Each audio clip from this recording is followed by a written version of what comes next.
François Bayrou, bonjour. Merci d'être avec nous. Haut commissaire au plan, maire de Pau, patron du MoDem.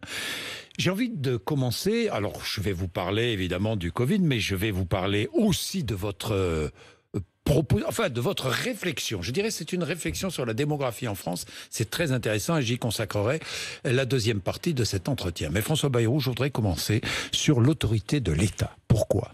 Violence contre les forces de l'ordre, les pompiers, les enseignants, les élus, rapport dégradé de l'exécutif avec une partie de l'armée, trafic de stupéfiants au grand jour, montée du communautarisme.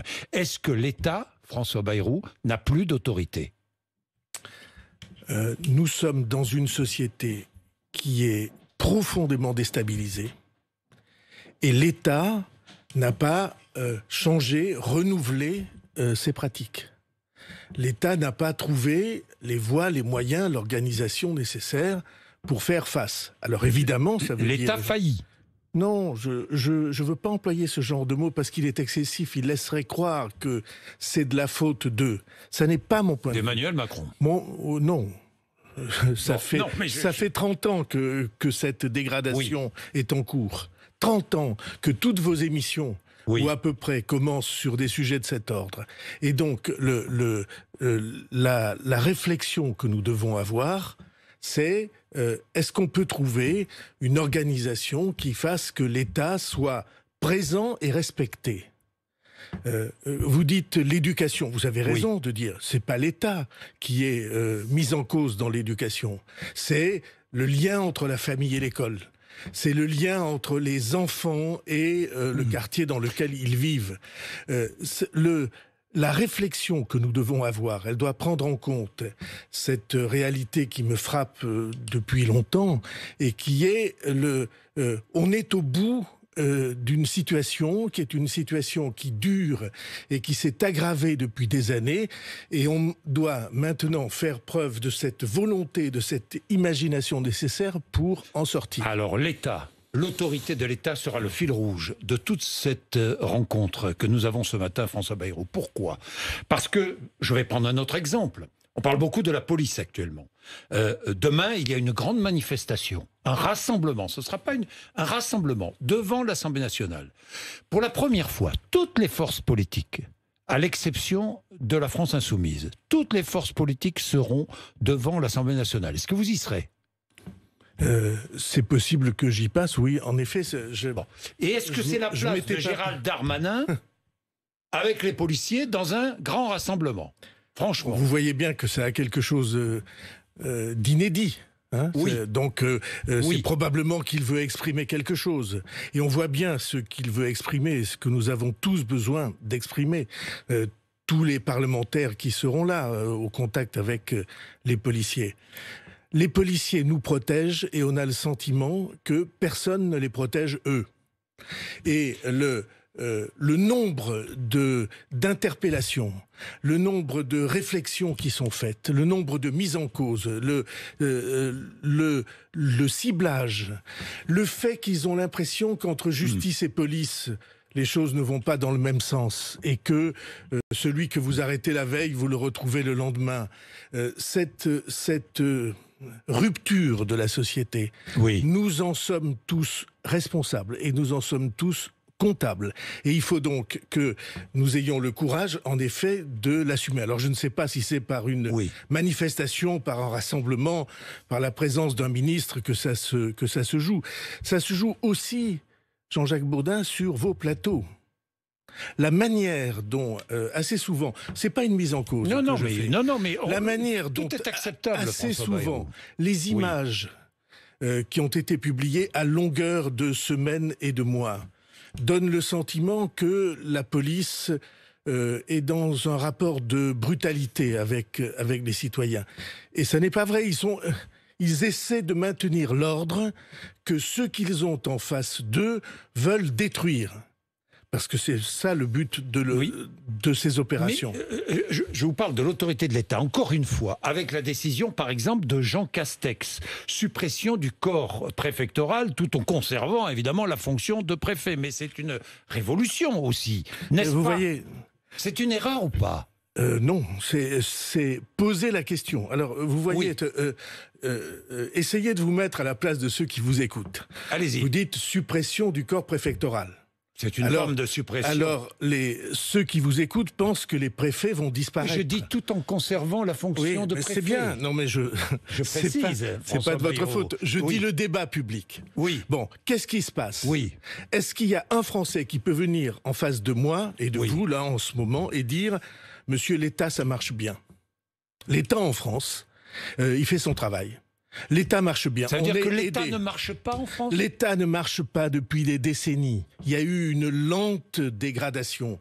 L'État, normalement, il devrait être en soutien de la société. Et on l'a organisé. Alors c'est une tragédie parce que les gens qui occupent ces fonctions sont des gens de qualité. Il y a cette espèce d'étrange chose ou d'étrange réalité qui fait que des femmes et des hommes de qualité avec le souci du bien public, sont dans une organisation qui les empêche de faire leur travail. Et cette organisation, elle vient de quoi? On sait très, très bien, et depuis le temps, et quant à moi, j'ai dit ça depuis longtemps, elle vient de ce qu'on a des systèmes de recrutement qui ne sont pas les bons. Je voudrais qu'on prenne exemple, qu'on réfléchisse à ce que fait l'armée. L'armée a réfléchi,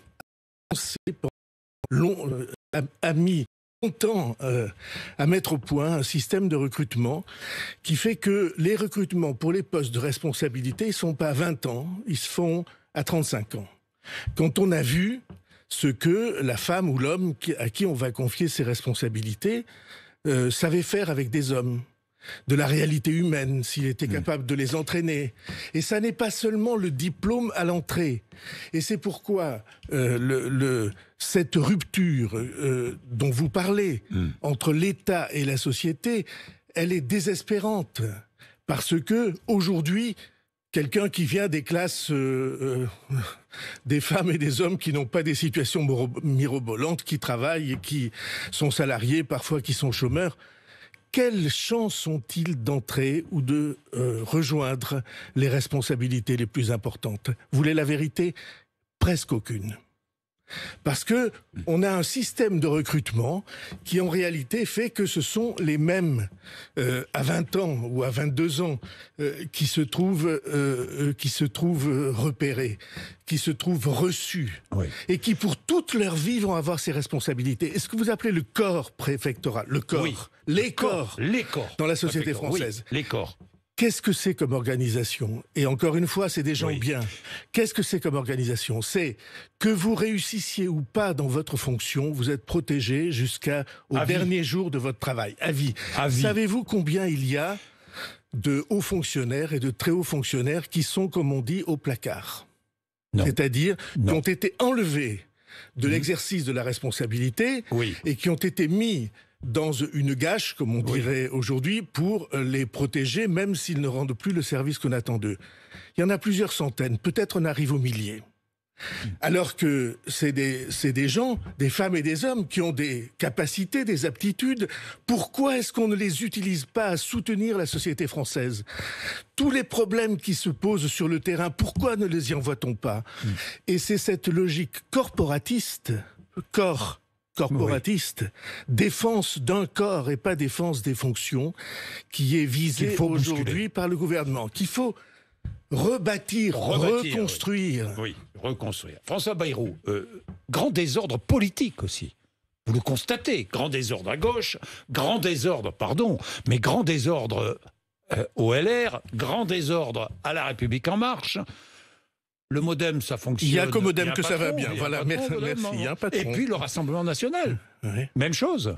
Même chose, finalement. Il y a deux partis qui fonctionnent. François Bayrou, les régionales, Éric Dupond-Moretti et Gérald Darmanin n'ont-ils pas autre chose à faire que d'aller en campagne électorale combattre et Marine Le Pen et Xavier Bertrand? Réflexion très rapide sur ce point. On leur a assez reproché d'être coupés du terrain, de n'avoir jamais été élus. On l'a pas reproché à Gérald Darmanin. Non, mais on le reproche à Éric Dupond-Moretti et à d'autres. Et à d'autres, oui. On l'a reproché au président de la République. Oui. Alors, ils vont s'enraciner au contact des citoyens et des électeurs. Bon, c'est une ligne qui a été choisie et dont je comprends l'inspiration. Mais ma réflexion, ça n'est pas celle-là. Alors, allez-y, c'est laquelle? On est devant un contresens absolu, contre lequel je me suis battu et rebattu et encore battu. Ce contresens est celui-ci. On confond les élections locales et les élections nationales. Une élection locale, c'est fait pour bâtir une majorité diverse, pour soutenir un projet, pour une région ou pour une commune, pour une ville. Et la loi de cette élection, c'est le rassemblement. Qu'est-ce qu'on vient raconter? Des gens qui étaient ensemble et dont on prétendrait qu'ils n'ont plus jamais à se parler. Le sectarisme introduit dans des élections qui sont des élections qui normalement... Mais où le trouve-t-on, ce sectarisme? Soyons clairs. Partout. Est-ce que les Républicains, par exemple, incapables de choisir entre la République En Marche et le Rassemblement National, sont en voie de disparition à cause de ce sectarisme? Ça, vous le verrez, les historiens le verront. Mais ce que je sais, c'est que prétendre qu'on n'a rien à voir ensemble, alors qu'on est concomitants, soit avec LR, soit avec d'anciens responsables sociodémocrates du Parti socialiste, qu'on n'aurait rien à construire, alors que vous auriez bien du mal, si vous preniez un microscope, à trouver la différence entre la gestion d'un président de région de droite, d'un président de région du centre, d'un président de région de gauche, et même des présidents de région d'autres inspirations. Quand vous êtes confronté à la réalité locale, vous prenez des décisions qui sont des décisions de bon sens, plus ou moins ambitieuses, plus ou moins généreuses. Mais en tout état de cause, ces politiques-là qui sont conduites au niveau local, ce sont des politiques qui n'ont rien à voir avec la carte de parti que vous avez dans la poche. Ou si peu qu'il est ridicule de prétendre qu'on va décalquer toute la politique nationale avec les affrontements qu'on connaît, qui sont, là encore, stupides. Mais pardon, mais confusion. La République En Marche qui, d'un côté, soutient en région Provence-Alpes-Côte d'Azur un candidat LR, dans les Hauts-de-France qui ne soutient pas un candidat qui n'est plus LR, mais qui est un rival au président de la République, dans la région Hauts-de-France. Vous essayez de décrire des choses... J'essaie de décrire la confusion politicienne. Non. Vous soulignez la confusion, alors qu'on peut essayer de clarifier et d'éclairer les choses. Alors on va le faire. Il y a 6 ans, dans les Hauts-de-France, comme en PACA, toutes les forces politiques extérieures à l'extrême droite ont fait ce qu'il faut, y compris des sacrifices, avec abnégation, pour faire élire un candidat de rassemblement. C'était Estrosi d'un côté, Xavier Bertrand de l'autre. Et il se trouve qu'aujourd'hui, dans un cas comme dans l'autre, le parti politique qui les soutenait dit « Nous interdisons toute alliance avec ceux qui nous ont fait élire, même s'ils font partie de la majorité. » Eh bien, pour moi, je trouve ça stupide. Si j'avais été président de région, mais je suis maire, c'est à peu près la même chose, j'aurais dit, mesdames et messieurs des appareils politiques, vous êtes très sympathiques, je vous aime beaucoup, mais je vais construire pour ma région et pour ma ville la majorité la plus large. Et je veux que dans ma majorité, puisque j'appartiens à vos rangs, il y ait des gens de l'opposition, mais je veux aussi des gens de la majorité, parce qu'on a besoin, pour être défendu dans les décisions gouvernementales, de gens qui aient cette sensibilité. Une région ou une ville mérite qu'on se rassemble et qu'on essaie de trouver ce qu'il y a de plus, de plus fédérateur pour l'avenir des citoyens à qui vont vous être confiés. C'est ça qui devrait être la ligne. On l'a raté au municipal. Vous vous souvenez que je me suis beaucoup battu sur ce sujet.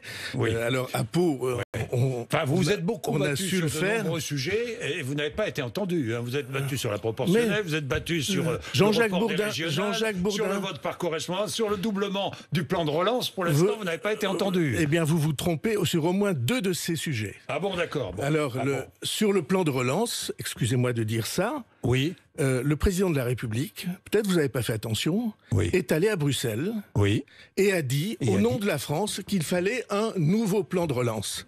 Eh bien, excusez-moi de dire, ça n'est pas une défaite, c'est une victoire. Bon. D'accord. Et quant à la proportionnelle, vous dites, vous vous êtes battu, vous n'y êtes pas arrivé. Qu'est-ce que vous en savez ?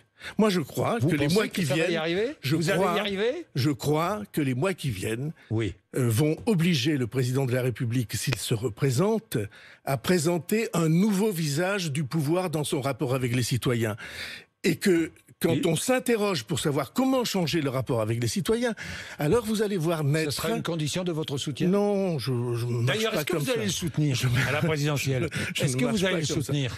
S'il se représente, je ferai tout ce que je peux pour l'aider. Donc vous le soutiendrez ? Et donc, moi je vous dis... Vous le soutiendrez ? Vous le soutiendrez ? Vous le savez bien. Ce que vous présentez comme combat perdu, c'est que peut-être vous n'avez pas le calendrier en tête. Et moi je crois... Peut-être je me trompe, on verra. Je crois que c'est une nécessité pour changer le climat politique dans ce pays. Vous voyez, qu'est-ce que c'est le climat politique ? Mais je vais aller plus vite, François Bayrou. C'est un contre tous. Tous unis contre un. Et moi, je crois que pour gouverner la France dans les années qui viennent, il va falloir dépasser ce un contre tous et être capable de faire vivre et travailler ensemble des gens différents. Alors, un mot. La mise en examen de Marine Le Pen dans l'enquête sur le détournement de fonds européens au profit du Rassemblement national. Vous aviez dit ici même, tout le monde est mis en examen, ou à peu près dans la vie politique française, je me souviens. Est-ce qu'elle pourrait être privée d'être candidate, non ? Je ne crois pas. Voir ressurgir ces affaires perpétuellement lorsque les échéances électorales viennent... Avec une violation du secret de l'instruction. Sans doute, il n'y a que ça en France. Lorsque les échéances électorales viennent, ça laisse interrogatif sur la manière dont ces coups de théâtre ou ces mises en scène médiatico... policière et justice sont organisées. C'est organisé pour vous. Oui, en tout cas... Ces révélations sont guidées.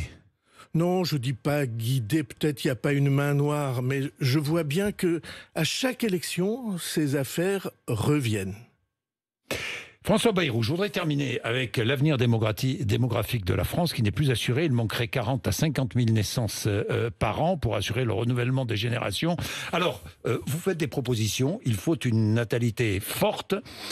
N'oublions pas que tout repose en France sur la solidarité. Voilà, c'est absolument l'argument de la réflexion que vous évoquez.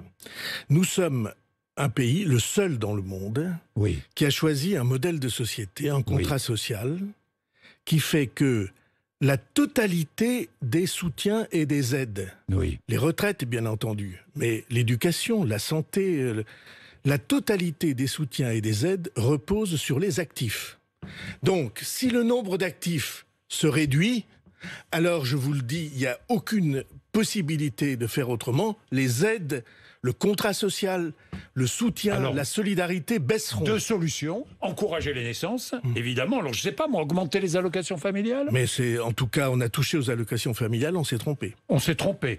Vous parlez des conditions de ressources. Oui, je parle de ce qui a été fait par le gouvernement de François Hollande. On s'est trompé. On s'est trompé, il faut revenir là-dessus. Oui, en tout cas, il faut repenser le système de soutien.